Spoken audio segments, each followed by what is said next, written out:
Welcome back. It's a big moment. We're doing the boss fight at the end of Mr. Grimm's campaign, and after this, we'll see how his story ends. Now, one thing you might notice here, I'm scrolling through all the vehicles. Where's the semi-truck? Oh, there it is, but the semi-tractor is there, but the complete semi-truck isn't. There are fewer vehicles available. I suspect the reason is because the trailered semi-truck would not be able to keep up with one of the speed challenges this particular boss fight will throw at you. And that will make sense in a minute. I'll tell you what doesn't make sense, though, is this boss monster that we've got coming. Now, this game, as I'm sure you've noticed, has a bit of an over-the-top mentality. We've got entire gangs full of racers, smashing and shooting each other in the middle of the street in front of God and everyone. Welcome to Devil's Canyon, Grim. Dollface will do anything. Where are the subtitles? You think your wish is crazy? Trust me. When it comes to crazy, Well, anyway. she's got beat. But don't worry. I've marked something on Anyway, what we've got is, a very grungy and over-the-top exploitation movie kind of world. But this thing here, this is on a whole new level. Where the blazes did she get this thing?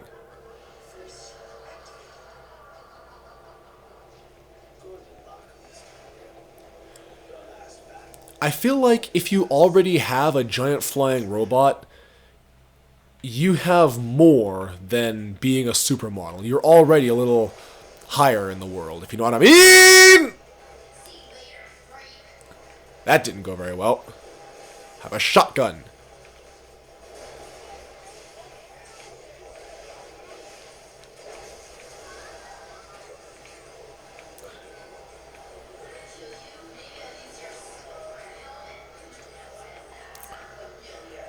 One of her fighting taunts is, when I kill you, I'll use your skull for a helmet.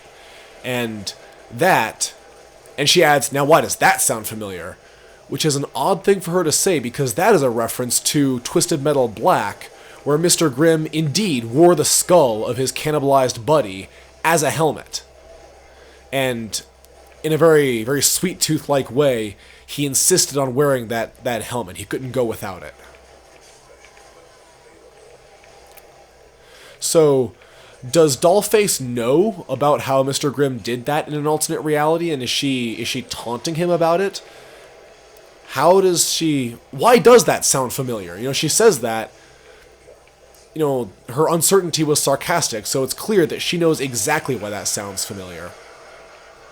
But I don't know why she is already familiar with the concept. It's possible she's relating it to the fact that she's wearing a dead face over her face as a mask, but I doubt she would make that connection. Anyway, here we are again on a cliffside. This time we're not, well, in a manner of speaking, we are racing. But instead of racing an opponent, we're racing against her weapons, trying to get to this guy, trying to get to this a leader, she's called, to this member of her gang who's hiding in a limousine. And I'm supposed to grab her and bring her back to this big missile truck.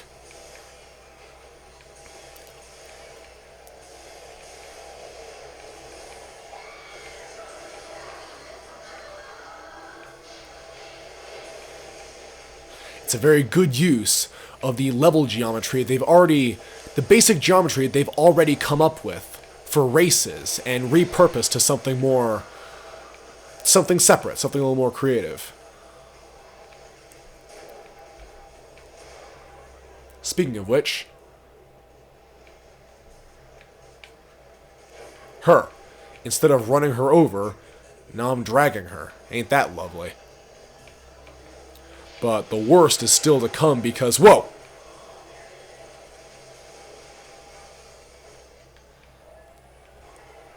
Boing.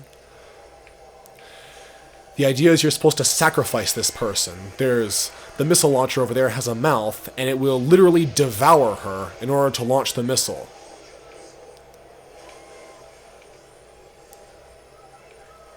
And of course you can see the face that's up there. You can hear her begging for her life. Once again, this game is being cruel for cruelty's sake, and it knows it. It's not trying to make any bones about it.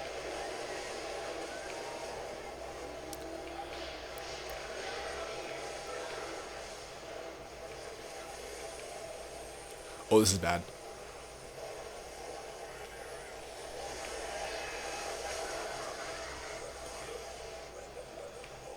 Okay, I finally got rid of that other limousine. Now, while we're waiting here, I want to tell you what this reminds me of. And indeed, this does remind me of something. Don't worry, nobody died in the real one. There was a time when my father, myself, and a mutual friend went to a monster truck rally in Fort Collins, Colorado. And it was great. It was monster truck fair. You see, the monster trucks would drag race against each other. They would get in trick contests where that would be judged, and they'd get different scores. And one of the things that was really unexpected was the intermission show they had. Indeed, monster truck rallies have intermission. I did not know that. What happened was there was a car, clearly this little junk car, painted with a little circle on the front, that was just left out in the middle of the arena with no explanation. And while the drivers were back with their monster trucks, either, I don't know, tuning them or resting up, drinking water, whatever it is that monster truck drivers do, that car was just sitting there. And it had the look of a prisoner being led up the side of a step pyramid. You could tell that car was going to meet a bad end. And now, what happened was a box on wheels, at closer inspection it turned out to be treads, popped in. Now what's that box doing here? It was on tank treads, and there wasn't any cockpit. They seemed to be controlling it remotely. Now, how and why? What are they up to? Eventually, doors on the top of that box open up, and something starts folding up. And it looks like we're going to see a crane or something, and it keeps folding, and it keeps going up. And eventually, it leans out forward, and we see, I promise this is true, a giant metal dinosaur body just leaning forward out of the body. With big metal teeth and big red eyes painted on them, the whole thing.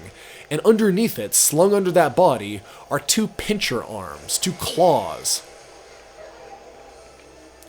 Well, isn't that something?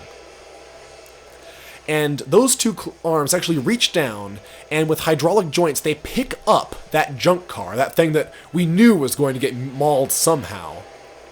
And the jaw opens up, and it actually grabs the roof of the junk car and bites into it and tears it off. The arms pull the car away, and the jaw works itself open and close in a pantomime of chewing while pieces of that poor little car fall from the jaw's mouth. Until finally, after the car is in bad enough shape, what the jaw does is the arms bring the car all the way up, the undercarriage and everything, into the mouth of the big giant robot dinosaur. And what happens next? It bites down, and it bites straight through the darn thing. That's right, it bit it clean in half. Ouch. Oops, darn! And that, of course, was just a spectacle the showrunners arranged to keep things interesting during the intermission. And, wow, mission freaking successful.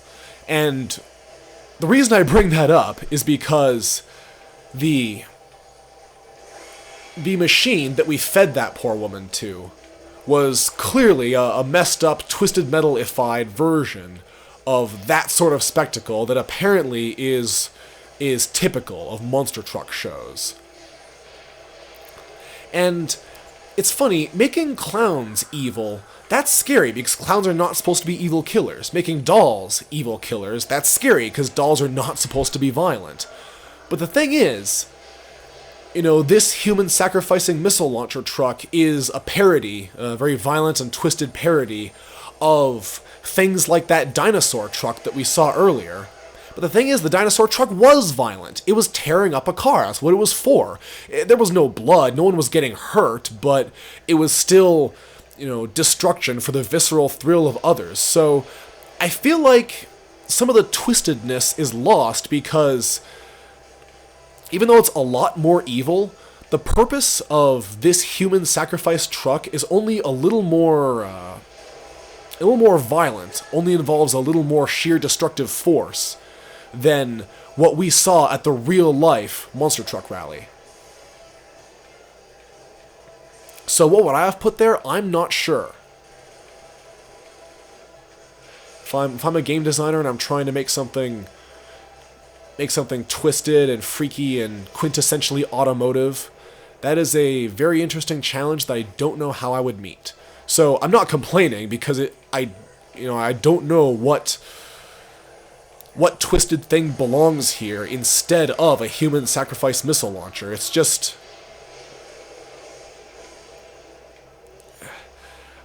that this aspect of the game comes across as a little off-kilter compared to what other twisted, messed up stuff is in this game.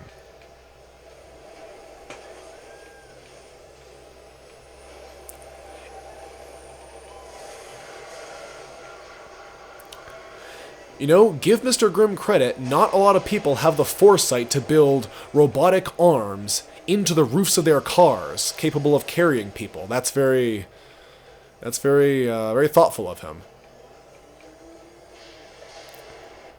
Now, if it seems like I'm awfully negative about this fight, it's because, well, for a couple of reasons. This thematically seems a little just out of left field.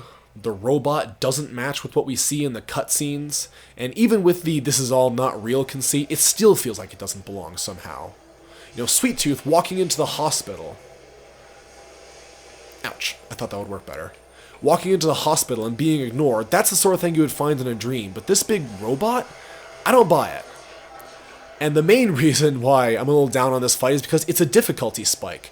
I've gotten pretty good at it since the first couple of times I did it, and we're playing on easy mode, so it's not quite as pronounced, but trust me, this boss fight is way harder than the other stuff we do in this game, and I'm playing on easy mode, but if you're not on easy mode, then there is no checkpoint in the middle of this fight. You do the whole thing over again if you die even once.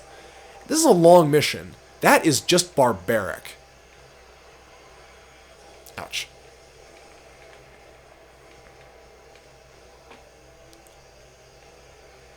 Another thing is, remember how I was complaining earlier about how it's difficult to engage targets that are not on the same 2D plane as you, and the game is not as successfully three-dimensional as it thinks it is?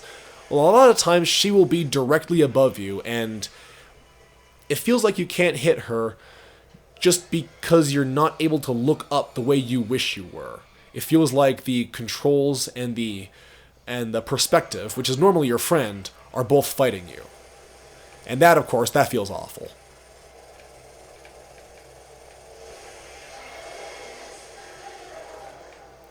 If it looks like I just sat there and ate that shot, it's partially because I did. What's going on is I used my absorb shield. See, this game is so complicated.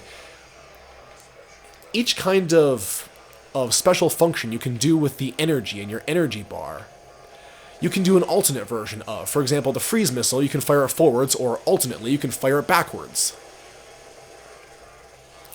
Now, the alternate version of a landmine is a super mine. Don't fix what ain't broke.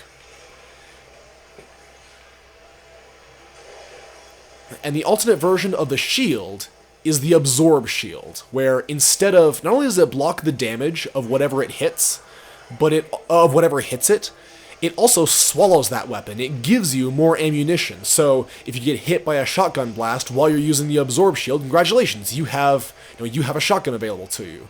If you get hit by a purple missile, you get a purple missile. A whole load of them, I'll bet. And if you get hit by something that doesn't neatly fit into those categories, you get a special weapon. And that's what I got out of absorbing her fireballs there. That's a very good game mechanic that does a good job of encouraging you to to focus, not just slug it out with your opponent, but really focus on what they're doing to you and be proactive with your defense. It's hard to build defense into a game. The game mechanics like that are tricky. But they came up with a really good way to do it.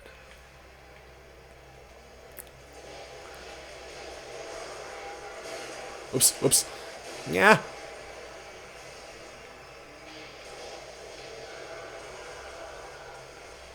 Have a bunch of RC cars.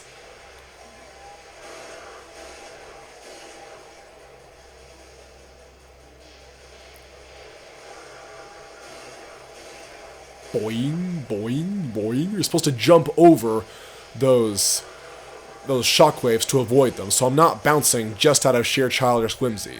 Only mostly.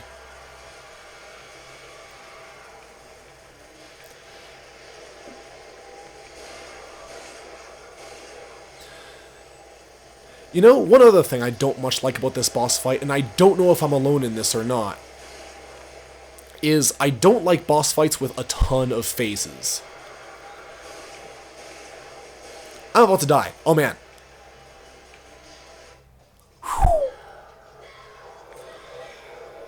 Every time you defeat another phase and see a cutscene like this one, you think, oh geez, we finally finished. And after long enough, after this cutscene and that one where it looks like she's dead but no she's not, victories start to seem hollow because you expect the game to take it away and go, aha, fake out, she's actually still alive. So it really stops losing its impact, and you really just get irritated at the game for yanking your chain. It feels cheap.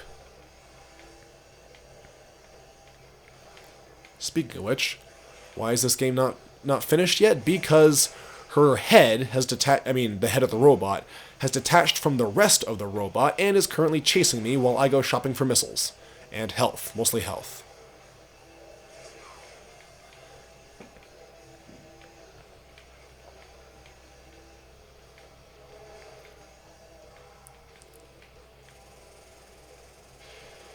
See, I can't look. There we go.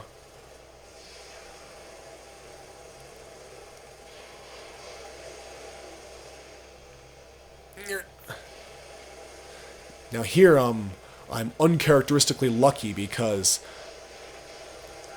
she's roughly in front of me.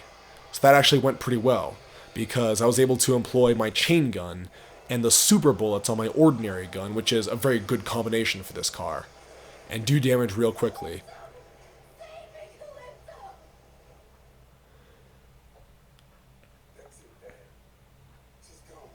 And if you're playing on a harder difficulty level, and if you don't have that combination available to you, then, well, that last part of the boss fight can drag. And if you get killed in that last part and have to do the whole gosh darn thing again, that really drags.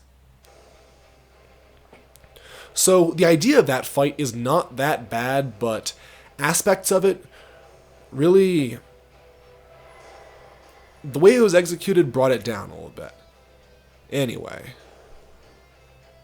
Subtitles are on. I don't know what's wrong.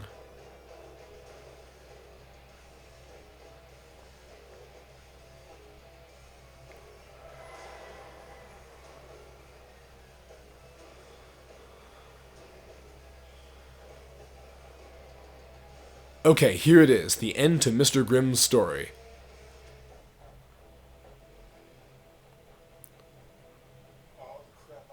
There they are, subtitles. I missed you, subtitles. I missed you, 2 question marks and 1 exclamation point. I missed you, pointless all caps.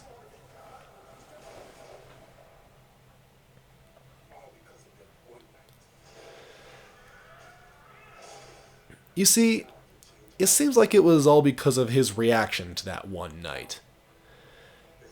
Now, look at the camera focusing on his eyes and his sad, deep-set eyes.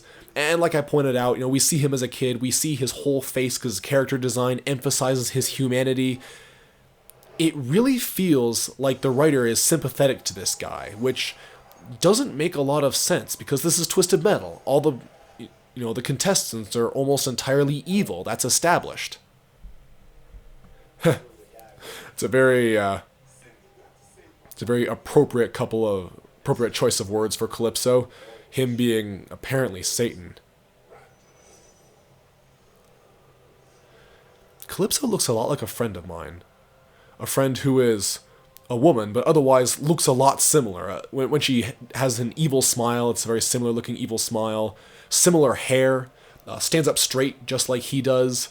So whenever I see him smile evilly, I can't not see my old gaming buddy. That's pretty funny.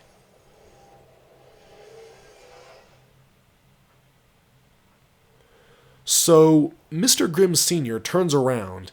He sees this freaky looking skull guy suddenly in his back bench, and he immediately starts fighting that guy. That seems strange. Wouldn't he yell something or pull over or demand to know who he is?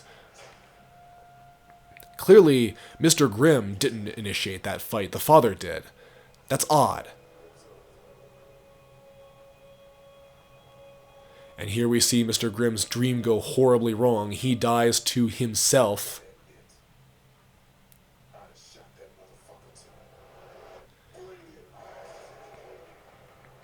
His younger self sees his father die in front of his eyes, commits violence, and it's very clear that Mr. Grimm's life will go the awful way it did anyway. Mr. Grimm has failed to change the past. Because, well, my interpretation is because he pawned off the responsibility for his choice to become an evil maniac on a big tragedy that he had in the past, tried to take the shortcut towards being a good person, but things like that, there are no shortcuts. Now, there's a radio. That's not an iPhone with a radio app. That's not a radio that's stuck into a car. That's just a radio. This game is set in 2012 or 2022, depending on what interpretation you take, and I can't be the only one who thinks this. It seems odd for there to be a radio, just a flat-out radio, lying around in 2012 at the earliest. Like, the last time I saw a radio was when it was something that my mother had dug out of the basement or something to exercise to. And my mother is very self-consciously uses technology that's a little bit older than the cutting edge, and I am not much different, as you can see by this extremely advanced screen capture technology. Nothing for the best for you guys. Anyway, let's get into Dollface.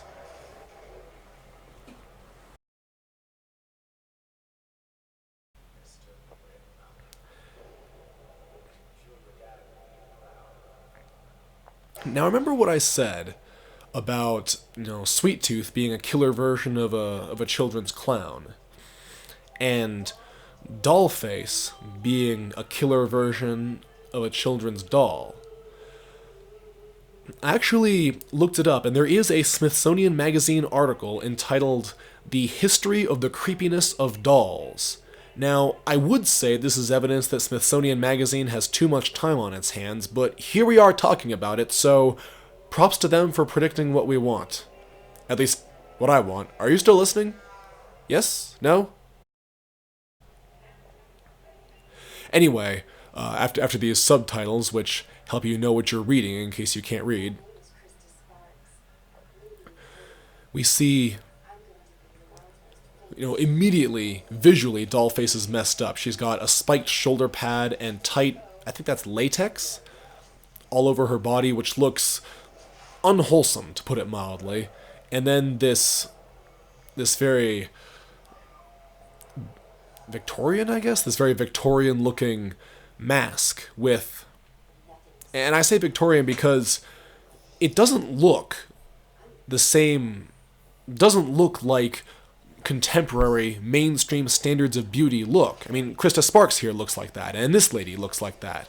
Very, very thin, very expressive, lots of shadow under the eyes, very prominent smile, thin, round-ish eyebrows, and long, smooth hair.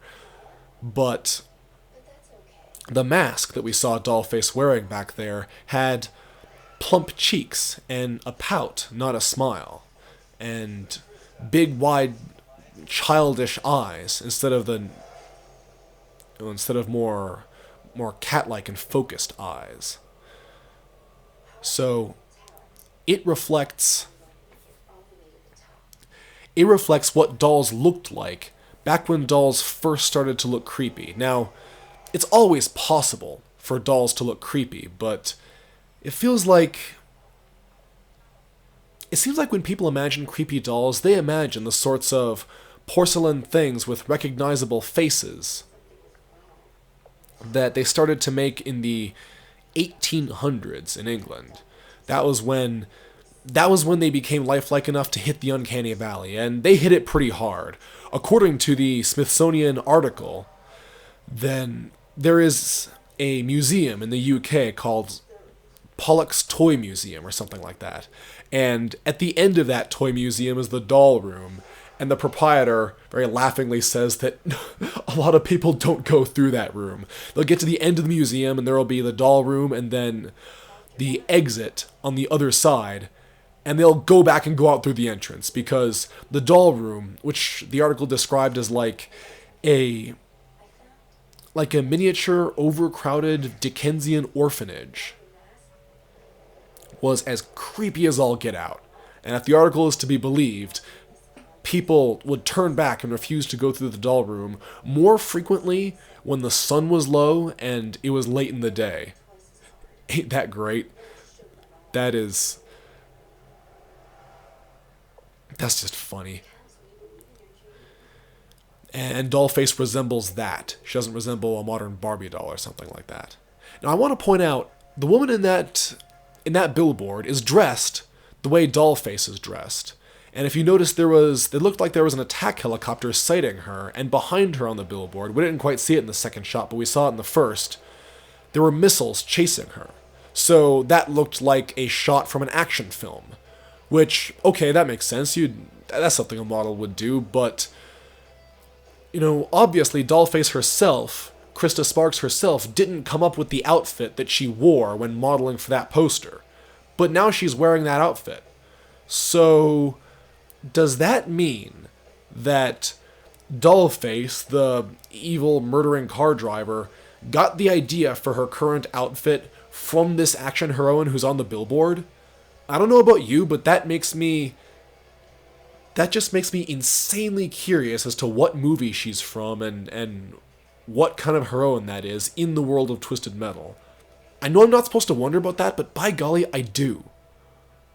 Well, we'll never see that. We'll never have answers to this, and I am not going to write the fanfiction for it, so we're just going to have to leave it at that. Next time, we'll go back to Black Rock Stadium.